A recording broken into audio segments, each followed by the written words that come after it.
محمد صلاح العزب يعني سيناريست معروف جدا، اخر اعماله كانت السفاح.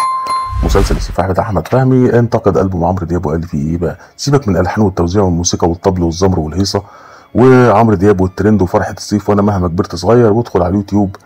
يعني طبعا هو هاجم البوم عمرو دياب جدا، فرد بقى طبعا ايمن بهجت قمر، ورد طبعا عادل حقي الموزع الموسيقي اللي اشتغل في البوم عمرو دياب هو ايمن بهجت قمر. بيكمل بقى محمد صلاح العزب بيقول ايه: هتلاقي كل اغنيه كلماتها مكتوبه تحتها، اقرا الكلام كده راجل لراجل من غير دوشه وغلوشه وطرمخه. المفروض ان الكلام ده هو يعني عصاره السنين من الشعر العربي.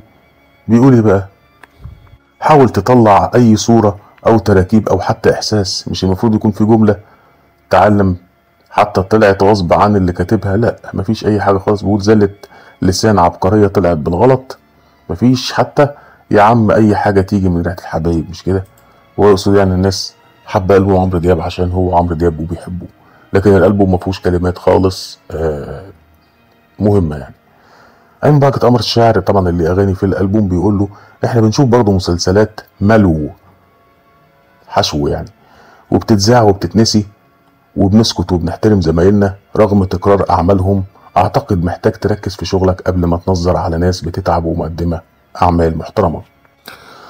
بيرد بقى عليه محمد العزب وبيقول له: شكلك منفعل وانا مش هشخصن حاجه معاك. بيرد ايمن ويقول له: منفعل طبعا، ما توقعتش لاني بحترمك.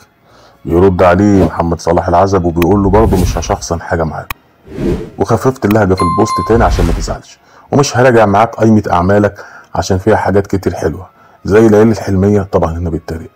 ليالي الحلميه الجزء السادس اللي هو لا انتقادات جامده جدا، خلي بالك، ده انجح جزء فيهم طبعا، وزي فالنتينو انجح احمال عادل امام، وزي عنتر ابن شداد، ده فيلم سيء فعلا بصراحه.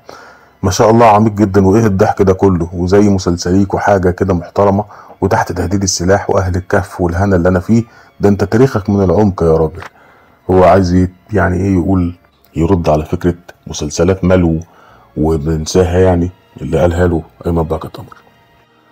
ولو رجعت للامانه، لا مسلسلات محمد صلاح العزب جيده ولا الحاجات اللي ذكرها فعلا محمد صلاح العزب جيده برضه يعني. فعلا فالنتينو ده كان من اقل مسلسلات عادل امام، والهنا اللي انا فيه ده مش فيلم حلو، وفيلم اهل الكهف ما كانش معمول كويس قوي.